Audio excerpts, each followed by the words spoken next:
Chapter 8. The Mocked One. The moment you make a choice in fear, it never feels like the right one.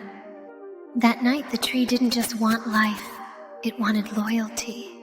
And we weren't ready for what came next.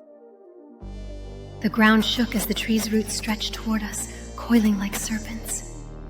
The whispers had turned into chanting now, low, haunting words in a language I couldn't understand. But the meaning was clear: choose. Chica, run! Emika shouted as one of the roots shot toward her. She dodged it, but the shadows moved faster. They seemed to latch onto her, pulling her toward the tree. "Help me," she screamed, clawing at the ground. I froze. My legs refused to move. Emika grabbed a rock and threw it at the shadows, but it passed right through them. "That's not going to work," I shouted, finally snapping out of it.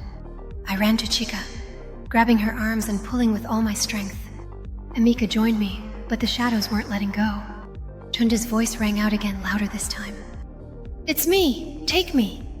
We turned to see him standing at the gate, his face pale, his body trembling. Somehow he'd dragged himself all the way from his bed to the compound. The dark veins on his arm were now creeping up his neck. "Tunda, no," I cried, but it was too late. The shadows released Chica and rushed toward him instead. He didn't run. He didn't fight. He just stood there staring at us, his eyes filled with tears. "Tell my mom I'm sorry," he whispered. Then the shadows swallowed him. The ground stopped shaking. The whispers faded.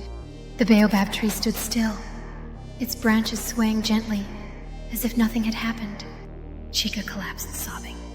Emika looked at me, his face pale. "It took him," he said, his voice hollow.